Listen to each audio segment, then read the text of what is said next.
Jesse arrives, they are invaded by the Hiss, an otherworldly force. They kill the current director of the FBC, and Jesse is chosen to be the new director and has to get the house back under control. That's a rough first day. Yeah. Yeah, it's hard. Now, there's also, it seems like there's this, with the supernatural aspect, I know we're looking at this right now.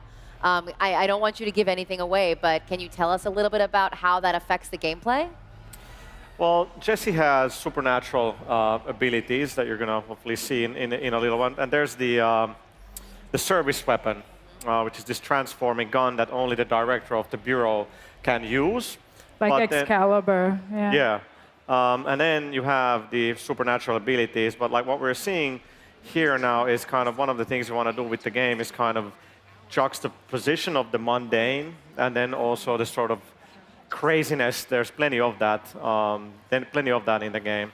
So this clip is from the behind closed doors demo that we're showing here at E3. Just wanted to give people a sneak peek of it. I should maybe be quiet and let the images speak for themselves. Uh-huh. Yeah, this is normal.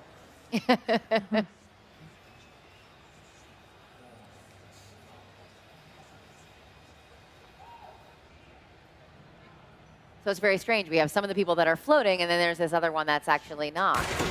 Oh, there we go. That's There we go. So that's the shield, and you can kind of see we have these reactive environments in the game.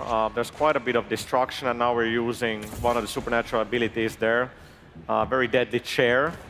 And we're going to use the shield again. You can see how the environment kind of reacts to all of that. Like when Jesse pulls up the shield, the objects nearby will start to levitate as well. So there's a lot of sort of... So this environmental destruction, how does it affect the gameplay? Can you use it to your advantage, or you can use it against your enemies offensively as well? Absolutely. Yeah, you can see that she can pick up things like the fire extinguishers and the clock and other elements and hurl them at the enemy. She can pick up debris and use it as a shield. And she'll get other abilities that will allow her to manipulate the environment as well. You're really trying to build like this sandboxy kind of thing with control, because you have your abilities, you have the service weapon, so players will have a lot of choice in kind of how to approach things, and of course they can cause a lot of really good looking destruction. Right, so what brought Remedy to Control? Like, why did you want to make this game? Well, it's Sam Lake's vision, and as he was making some other games, working on Alan Wake and Quantum Break, he had some ideas that didn't entirely fit into those games, and so he sort of made a mental note that they were something he wanted to pursue in the future. And so coming out of Quantum Break, he revisited those ideas and had the oldest house idea, this sort of world within a location, constantly transforming and branching, otherworldly place. And from that, this whole idea of the Bureau rose, and there we have control. Yeah. Now, we know that she is trying to defeat the Hiss and also figure out what this whole, trying to get control of this whole Bureau is. Are there certain quests that she goes on? Is there tasks that she has to do to get to the next level? Is it broken up like that, or is it more like open world? Well, she's the director, so the director has lots of different jobs. Definitely not open world. Just want to make sure we're talking in the right terms. It's much more of a kind of open-ended game than what we've done before. It's more of a sandbox. You can actually kind of, as you meet along the way, not everybody's going to be hostile in the oldest house. And then on top of that, there's going to be some really challenging gameplay that we're not going to talk about just yet. All right, I like it. Gives work. Now, once again, we're seeing her service weapon here. Is this the iteration of it for the whole game, or are there ways to upgrade it as you meet potentially harder villains? Great question. So the service weapon, so it transforms. So there's going to be different forms. So it's always the same weapon, but as you progress through the game, you'll get different forms. So in the demo, we're using grip and shatter, which is kind of like a pistol, and then the other one is a little bit like a shotgun, just a lot cooler than your regular shotgun. But then there's going to be several other forms available as Jesse progresses through the game.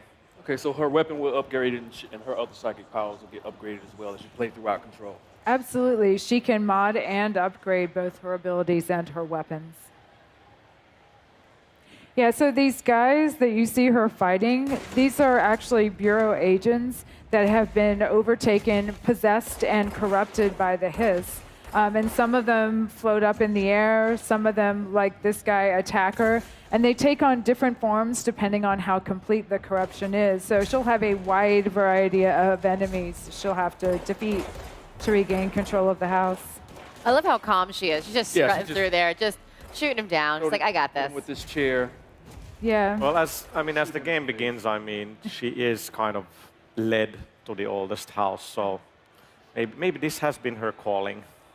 Yeah, which she discovers. The missions that we're showing you, this is roughly halfway through the game. So she does have a certain level of confidence here that she did not have in the beginning when she first discovered these abilities. And a lot of the challenge of this game is her learning to master these powers that have just been granted to her and discovering their limitations and what they can do.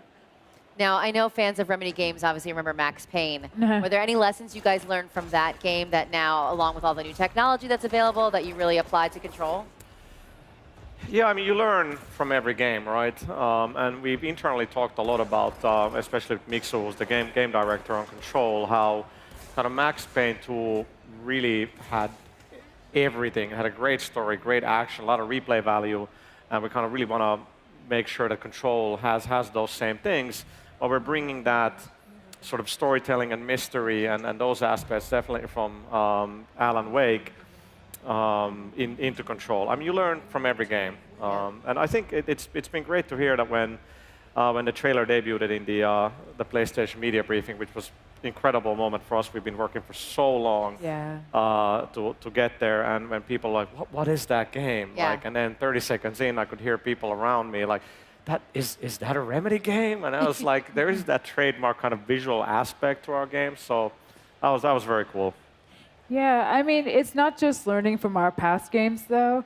Remedy always tries to innovate with every game that we make, so we are taking some narrative risks with this one.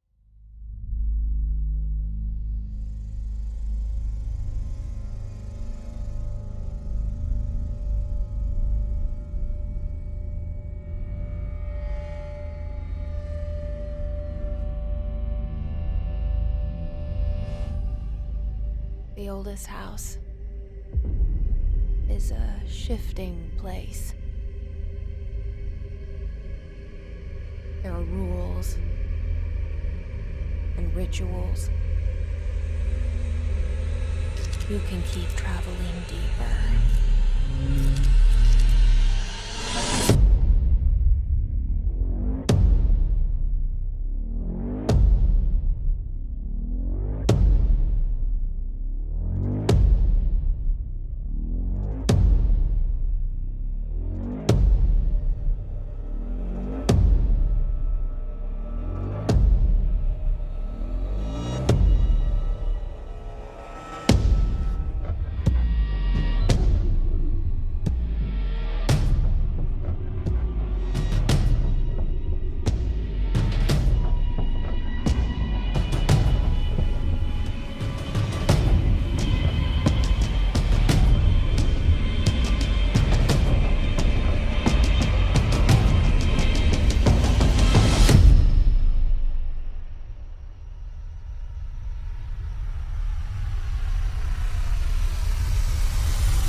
PlayStation